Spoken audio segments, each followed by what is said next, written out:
Hello, hi, good evening, everyone. I hope everyone is doing well this Tuesday. Sorry, this is Monday, right? Monday evening. A good start to the week. Everybody hoping busy at home, doing work, doing something productive. There's been a lot of chatter on social media past few days. Unfortunately, that has impacted or affected a large part of my community, whereby people are thoroughly upset about not being able to run home-based business, and they felt a whistleblower that appeared on hello that appeared on social media and start exposing all the different home-based business, right? And this is probably what I feel. I know there's a live going on addressing that, and the person in question is actually going on live to speak about it and explain her position. And I don't believe she has anything malicious. In all honesty, I don't think that she is maliciously trying to shut down or makan orang Melayu lain. No, I don't think so. Hi, Mr. Raj. I'm not so sure who's that. Hi, Rahul. I'm not so sure who's that because you need to grant StreamYard the permission to display name. So anyway, back to that. I don't believe she has anything malicious.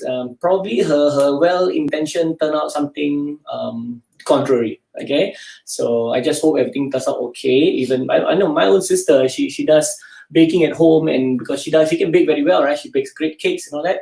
And when she gets orders and all this, so if it's a total clamp down on home business, it will affect a lot of people with and their rice bowl. Well, in fairness, nearly everybody's rice bowl has been affected from COVID-19 circuit breaker in Singapore. Okay, it's not just one industry. So everyone is affected. Well, of course, we want to make sure that it's not as much as possible. Not everyone is affected. Okay, granted. So this is just something that everyone around us is feeling a bit emotional about. And I hope everybody in Singapore is able to overcome this and get out of this situation very, very soon.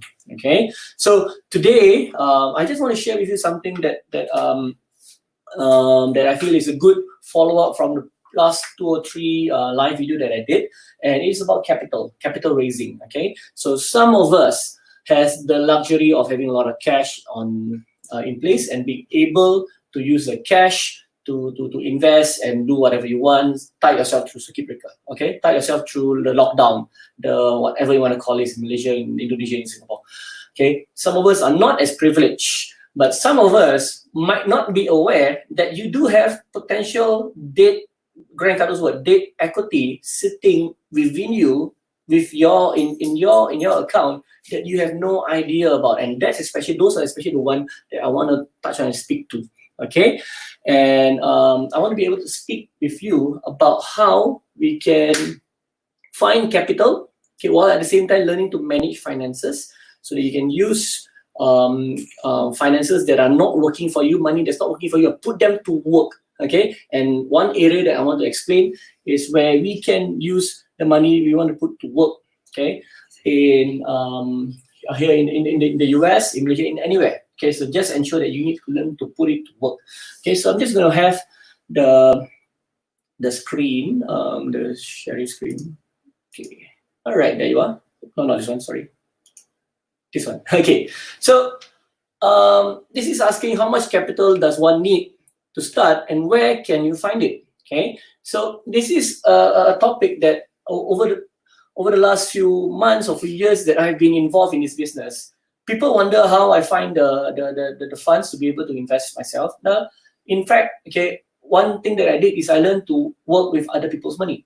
Okay, and I built a business around it, raising funds from investors who is able to see by educating them on what exactly is involved in the US, okay, and letting them understand about the potential returns. And from the education portion, they make the judgment call whether they want to invest or not. Okay, so that's my way. Okay, well, you can try something similar, but sometimes before you attempt that, you might want to look inwards first on yourself. So I want to cover about that a little today, and a little bit about using some form of leverage down the road in the last few slides.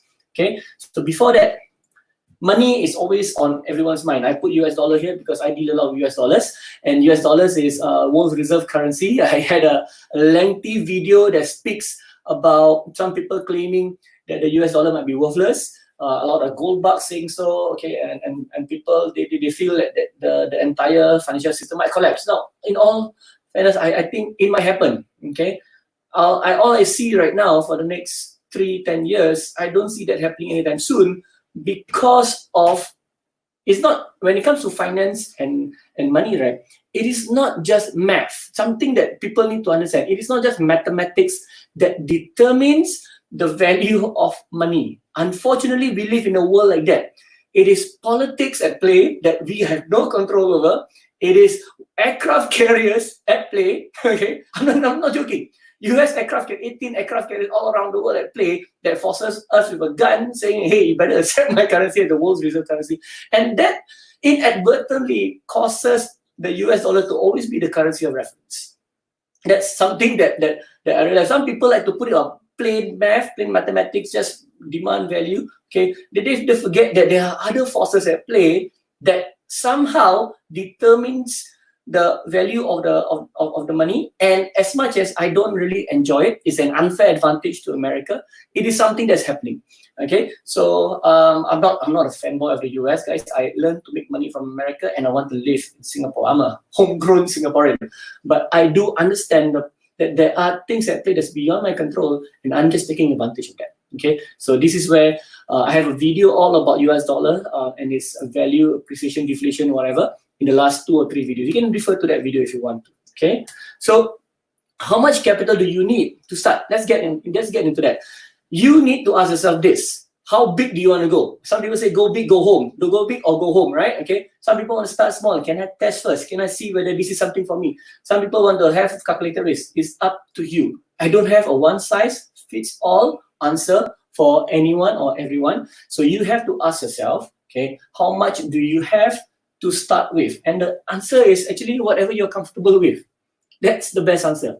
And in my last 3 videos, I did mention, if you are not able to sleep at night, okay, with the investment that you might put in, do not invest. That's a litmus test. Do not start investing if you cannot sleep at night. It must be money you're willing to lose. Okay, you must be comfortable investing that money. Okay, whatever that money amount is. Okay, in stocks you can invest as little as $500, $1,000. The idea is to set aside money every month. Okay, I use the word every month, towards an investment vehicle. In Noble Sky, we assist investors to invest in US property, right? And the starting amount that they can start with is as little as 10,000 USD. Okay, or even 5. In fact, 5,000 USD. They can start with 5,000 USD. It's possible, okay, because we have a structure and a vehicle to allow them to leverage on other investors together with them, okay, to acquire one property, okay, if whatever they're comfortable with. And that is somehow making things a lot more affordable for an average Joe or Jane, okay, for an average Joe to start investing. And this is something that people say, hey, I think I don't mind, okay, putting just a little bit to see how it works. Well, some people invest a couple of million, some people invest a couple of 100,000. We can cater to all range of investors. So it's totally up to you, okay? So that's your call, whatever you are comfortable with. And this is a bit of an update on the US real estate market. Okay, you probably have heard me mention this in a couple of slides, on a couple of lives before. So people will always require shelter, not luxury real estate. Okay, this is something I want to add on right now. There is an emphasis on shelter. People need shelter to live in. They don't need a 20-acre property or 10-acre property. Not everybody requires that in America. I'm speaking literally in American terms, but he's talking about US real estate here.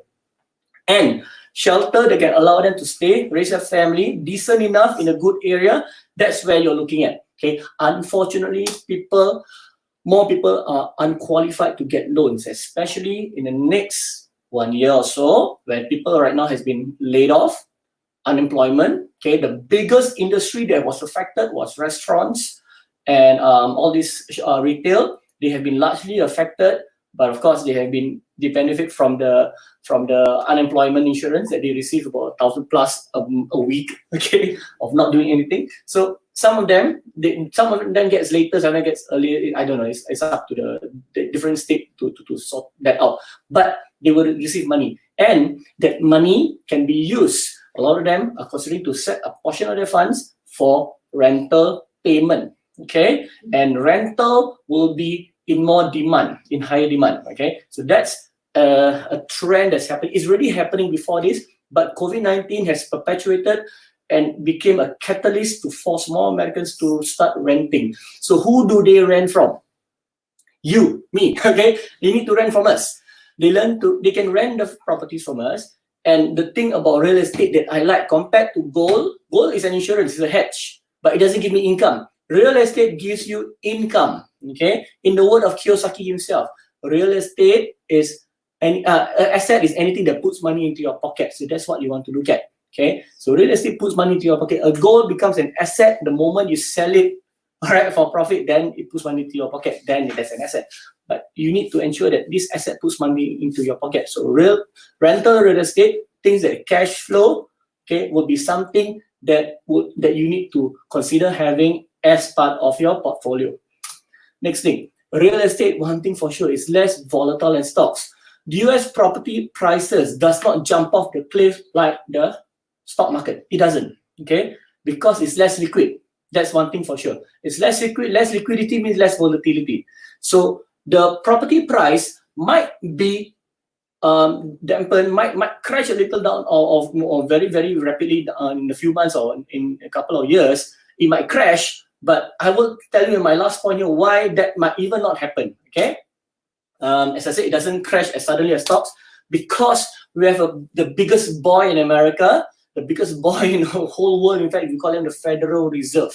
Now, this is the guy, the institution that takes unprecedented and unheard of measures that nobody has ever dreamed of happening, okay? That these guys can literally buy all property across the country, make sure that whoever owns the property or owns a company do not suffer a loss because they don't want too many people to suffer a loss. Okay, Federal Reserve is influenced by the government in some sense, although they are independent, but politics at play we have no control over. People want to win elections. Uncle Trump wants to win his next election. So he will force Federal Reserve to do something to make sure that his population does not suffer.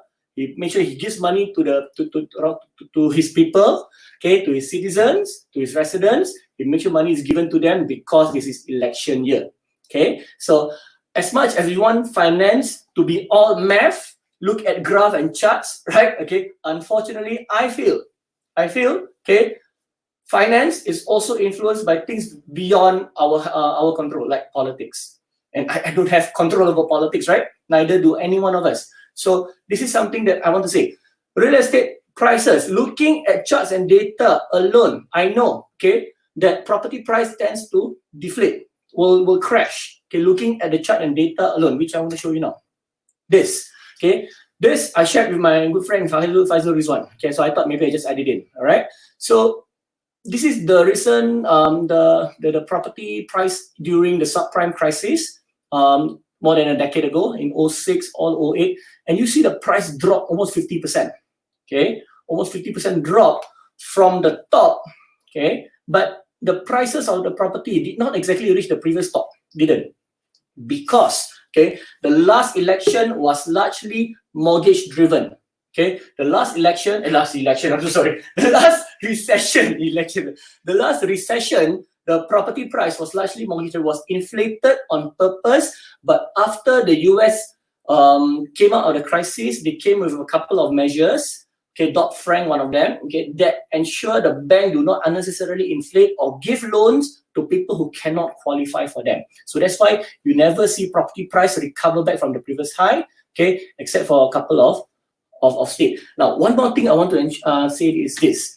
Do not ever start looking, if you read the news, okay, they say US property price as a nation is dropping like crazy. Then you start running away from US property. That's not something that is wise to do. Look deeper than that. US real estate, especially in America, real estate is local, guys. Real estate is very, very local. Sorry, presentation is blurred, right? Who's that? Sorry. Roger? Okay, so sorry. Is it blur?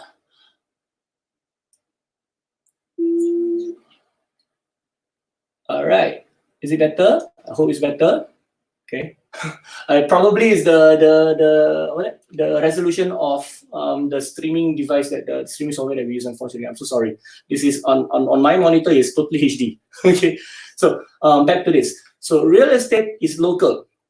Real estate pricing is very local. So what might affect in one city might not necessarily might not be the same in another city. So my case in point is this: if people say subprime crisis crazy, US real estate is bad, why do you invest? Look at the case for this one. This is Denver, the blue one, Denver and Dallas. They were one of the few cities that right away that wasn't very much affected from the subprime crisis compared to places like LA, New York, Phoenix, Vegas especially, right? These places were barely affected, barely hit. But places like Denver, like Dallas, these are very strong jobs area, okay? And people cannot exactly speculate on those property like in the other cities in the US, okay? So US real estate is very local. Do not base your judgment on a national data. That's my point. Don't base it on a national data. Base it on in local area. City based if possible, right down to the city. Okay, because you have no idea what exactly is happening around the city. There might be Amazon might be moving there. People are buying houses like crazy to rent out. That could happen. So you must always make sure it's local related data that you base on, not national data. Okay. So away from that, all right. So I want to just explain a bit about where we can raise funds from, where we can get money from, and some of the places that I want to explain here might be something basic for some of you, but you might not have heard of it, or you might have heard of it, but you might not have done it yet. So let me just probably help you out, your train of thoughts, to help you move along and probably get you started in real estate investment. Okay, the number one thing that you can start doing first is to look at is your own income. I'm saying income, money that you earn. Okay, manage your money well first. This is my very first video I've covered of this. I'm covering on this a little bit more. Business or personal. If you own a business, you need to manage your business finance as well as your personal finance as good as possible, to ensure that money do not get wasted, because sometimes you get leakage, right? You don't know all this leakage that will happen from your business, so you don't want any leakages. So you want to ensure that you manage your finances properly. There are a couple of things that I want to explain how it can work. The thing that I use personally, I was having a tough, dark years in 2016, 2017. It was one of the toughest time in my life, frankly. And when I had that time when I was going through a lot of finance problems, banks calling me non-stop and all that, I had that time where it was I call it very, very depressing part of my running a business. It was my first few years in the business. I just started launching it, and it wasn't very easy. Okay, and however, I managed to overcome that because I was very disciplined to ensure that I manage my money very well. I must manage money. You have to be very super disciplined. Do not allow external forces to disturb you. Okay, learn from the experts. One of the guy that talked about this, his name is T. Half Ecker. He came up with this concept of jars, 6 jars. The 6 jars is, in this case, you see is FFA, Financial Freedom Account, the number 1 jar. Okay, whereby any income that you earn, set aside 10%. Do not care whether how much you owe people. Pay yourself first. Do not care if you owe the bank or you need to buy food. Pay yourself first. Take 10% out, put into an account. That's number 1 you have to do. So looking at this, okay, you will see that there's 5 more jars. LTS, a long-term savings for spending, whereby it's big ticket item like a big screen TV, a car, whatever you want to use. Okay, 10% of the income there. Education. To educate yourself, not your kids' schooling, guys. I'm not referring to that. So to educate yourself, you must set aside another 10% of your income. 55% of that becomes necessities, bills, pay your wife, pay your kids, for support your kids, food, transport. Okay, nothing luxurious. All right. Then another 10%, play, guys, play. You need money for play. So you need to ensure that as hard as you're working, you are also keeping sane.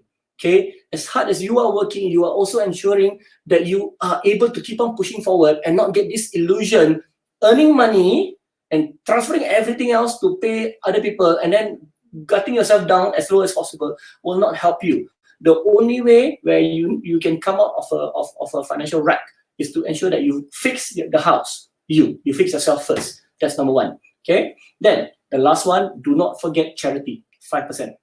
You have to give charity 5% of your income every month.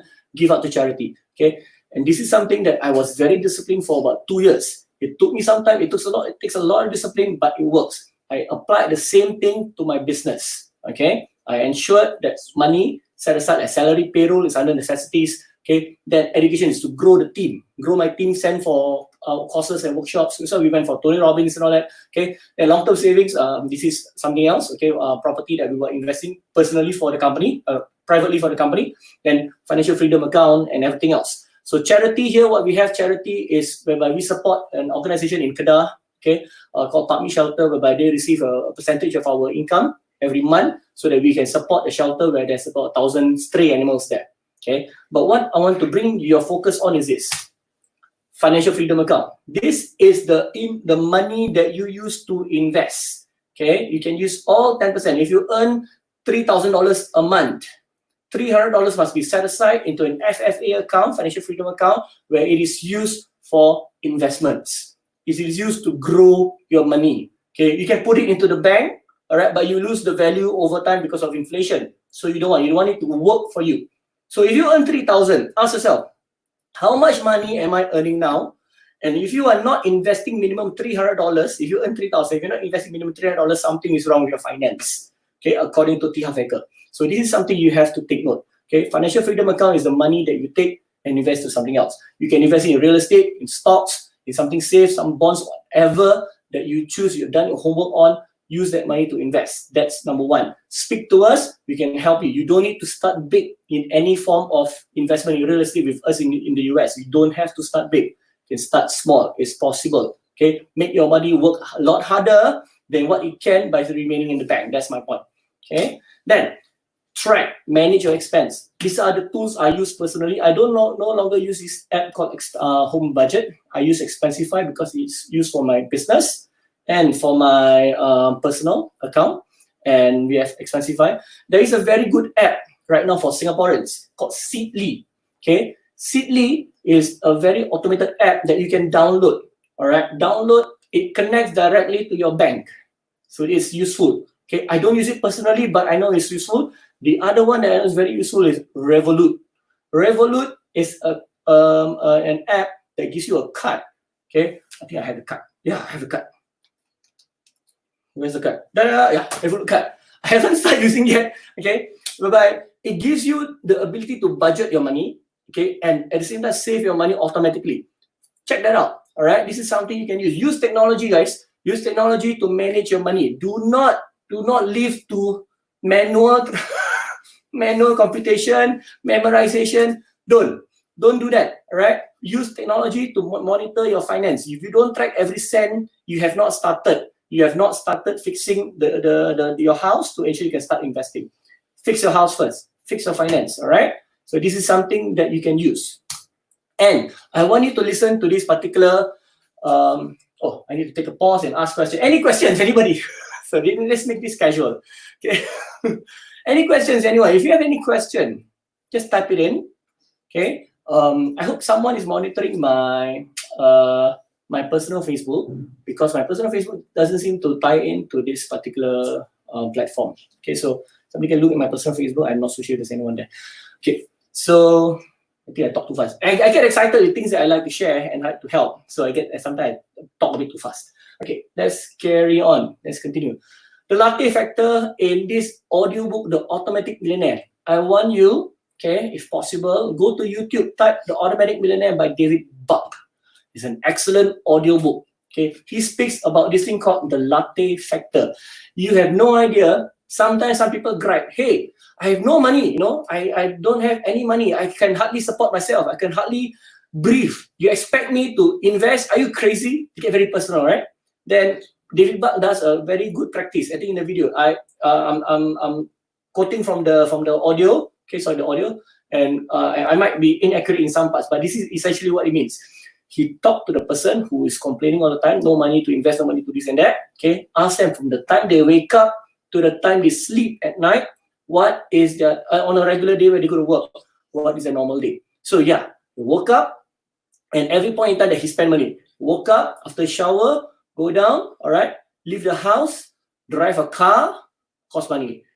Went to Starbucks, buy latte, cost money. Buy muffin, cost money. Go to work, come back, go to restaurant, eat restaurant, cost money. Then tea break, buy another latte, cost money. Dinner, go out, eat, cost money. Every time it spends money, spend without realizing. He called it the latte factor.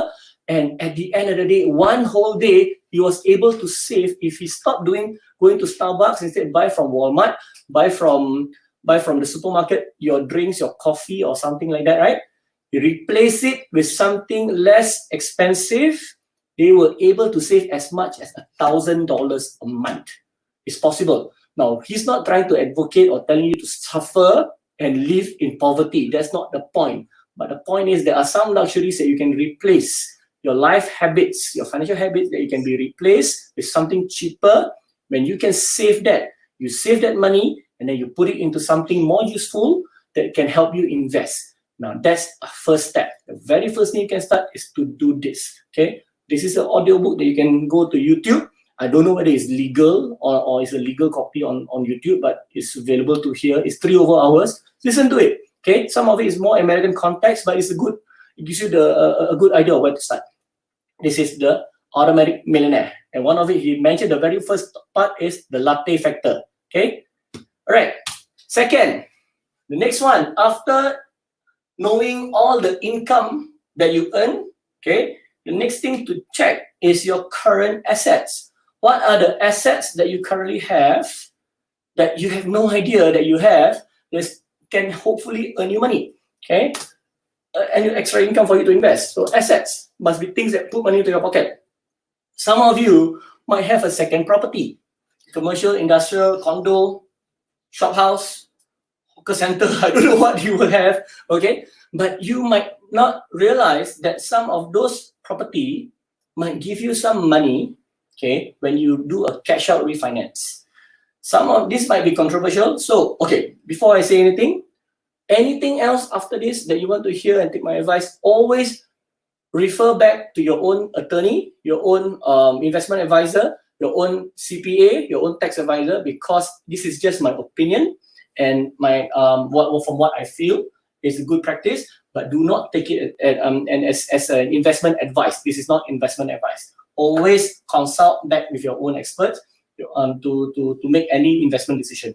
Okay. Now, things like cashing out your property, your current property that you have no idea is it can potentially earn you extra cash that you can use, because ensure one thing, when your property has equity and it is also earning you income, especially in a coronavirus situation, COVID-19, it can still earn you income, there's still money coming in. You can consider refinancing the property and pull out some cash for you to invest. Even if you're not investing, you can pull out your cash. Sorry. You can pull out your cash to keep it there and use it in times of crisis or whenever you require. But it is important that don't leave your equity dead. Okay, that's my point. Okay, don't make it dead equity. Blur it. Sorry. Okay, this one. All right, so it's better. Okay, so cash out your current asset, pull out the money. Okay, and make sure that you are able to have some money in excess for you to start investing. Am I using my voice? Oh, damn. Okay, all right. Second, if you have stocks, if you think your stock's not exactly working very well, okay, you can consider selling that or doing something else. Okay, there are some banks who take stocks as collateral, but don't you make sure you do your research before you do such things. Crypto that might not be performing can also be liquidated. Go and check whether you can liquidate any of your crypto. Okay, precious metal, if you have gold, silver, some of you might want to hold on to them, but if it's not earning you income, that's my point here. If it is not earning you income, consider transferring that equity into cash, into an asset that can earn you income. The two things that can earn you income very well, okay, will be real estate and business. Okay, Business, be careful with the right business that you choose. Okay, stocks can earn you income through dividends, but business and real estate can give you income from the rental. So these are the two assets that I would strongly advise. Okay, you might have mutual funds or investment-linked funds that you might not have any idea that you can sell off your mutual fund and then take out the cash and then start investing into something that can earn you income. All right, business. The last one is business. So this business might be something that potentially you can sell off, or you can even double up and earn you more income. So these are assets that you might not have considered, thought of, without realizing it. Hey, I can actually liquidate some of this to give me some extra money for me to invest. That's my point. Okay. Now, number 3, private lenders. This is not loan shark. Okay, guys. This is not going to the loan shark. This is not going to some money lender along. No, not that one. Okay, no. My version of private lenders, if you speak to any American investors, whenever you want to invest in real estate, first source of money is always private lender, meaning family, right? Family, friends, and close circles, colleagues, people around you. Okay, you can speak to them. Always make sure you do your homework very well. Okay, now do not come from the position of trying to borrow money. Don't. Okay, don't try to borrow money from them to invest. All right, come from the place whereby you are trying to share investment idea, and do a potential joint venture.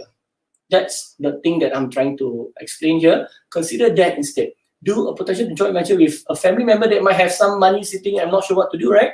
Do some form of agreement with them. You say, is anything that you earn, you split 50-50. Things like that. Okay, this is just an idea. But you have no idea that sometimes you might have people around you that are eager to start investing. You might be talking to a potential guy who might help you kickstart into your investment journey. Okay, last one, bank loans. Okay, this is the controversial part. All right, and I am not an advocate of bank loan. That's why a lot of my properties in the US, not a lot, all our properties, my investors do not have a loan. Okay, however, that might change in the next 1 year or 2 years as we want to capitalize on a weakened US economy and real estate price that might be pressured downwards. Okay, so there are bank loans, and I have people who I'm working with privately. Okay, they can help you get a loan to acquire property for the purpose of investment.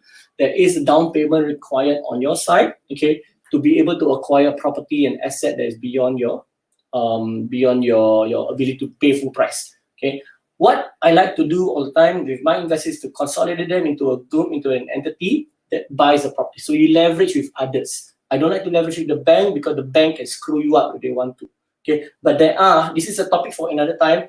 There are advantages to using bank loans. There are, all right? If you use bank loans, especially in this COVID-19 situation right now. Example, if I were to take a maximum of 75% loan to value on the property, I put 25% down. Boom, COVID-19 happens, you cannot pay for the mortgage, right? What happened is that the bank will put all the assets that they have, all the loans that they own into different tier. Those with the most riskiest tier are those with the equity that is more whereby they give you cash, more in your favor. So meaning they only have 25% and you own 75% technically, right? Because you already have the cash. So they will ensure to speak to you and want to ensure that you don't try to walk away from the loan and cause them more problems. They don't want. So they will treat you better, okay, because you are in a position whereby, hey, you do anything to me, I'll walk away. I'm in Singapore. You cannot do anything, right? I'll walk away. So now you have go and deal with this property. I don't want. So they don't want, right? They prefer to sayang you more, treat you better to ensure that you don't walk away from a loan.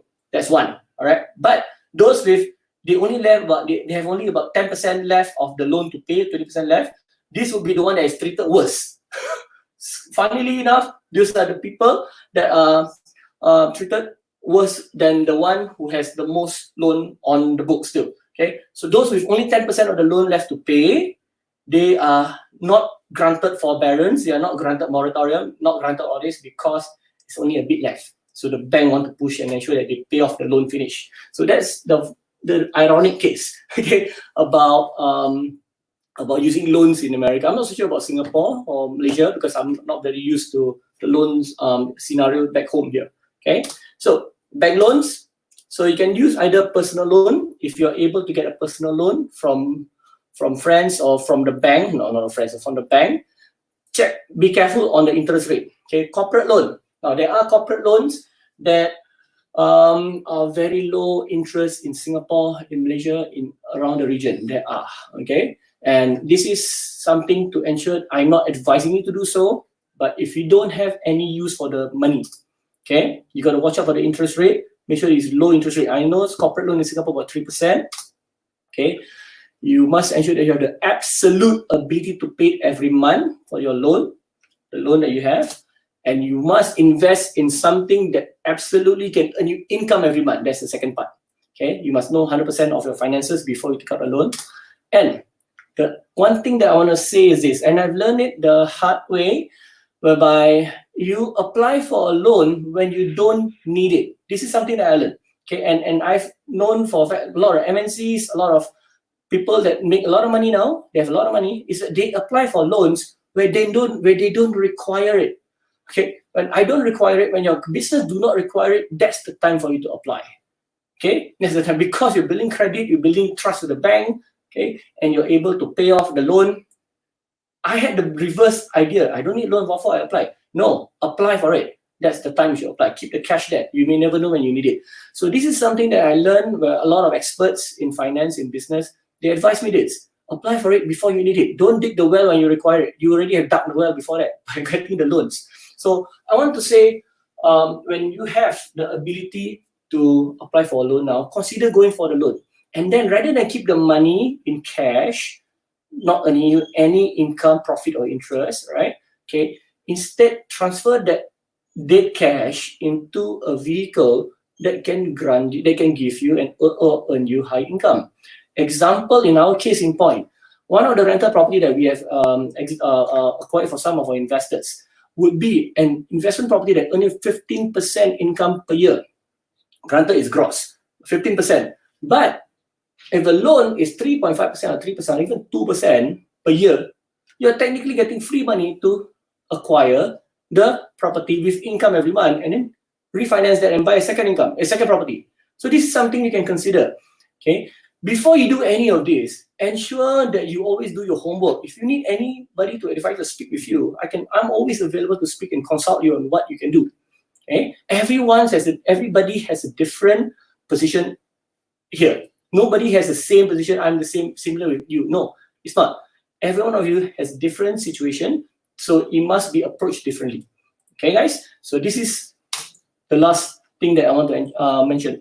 So a tip for business owner, especially in Singapore, is this thing that can help allow you to subsidize your bottom line, would be to send your staff for WSQ training. Okay, and I've been doing that with my team members, but we send our team members for Singapore for WSQ training because there's this thing called absentee payroll, and the payroll allows you do online Zoom training with the service provider, and your team member go for the online training, and at the end of the day, you can claim absentee payroll up to $65, $75 per employee. So it helps. It can really help. You can earn a couple of thousand, almost 10,000, depends on how many employees you have. So this helps to reduce your bottom line, reduce the pressure on your finance. Okay, so this is just a tip that I have for business owner. And at the same time, if you don't need the loan, consider applying for it. Okay, guys. So I am feeling very warm because of the light from me now. So I think I'm perspiring. Okay, so this is the end of my video today. I went ahead by 10 minutes. So I hope that you have benefited from this video very much and found some value from this video. On Thursday, okay, this Thursday I'm running a webinar, a closed group webinar, whereby I'll be explaining about how investors around Asia, especially those of you who are not a client of ours yet, to consider investing in the US using the strategies that we have and be able to start leveraging and capitalizing on the US market that can potentially crash or even take off. Okay, it can go both ways, and the strategy that we have can help you both ways. Okay, don't worry about that. So if you are interested, you can always drop your comment here. okay, reach out to us. And if you are someone who join us from this live video and you join us for the webinar, we will give you a special. All right, guys, we will give you a special if you are keen on joining us in the webinar. And this is something just as a benefit, as an incentive for you to consider joining us for the webinar on this Thursday evening.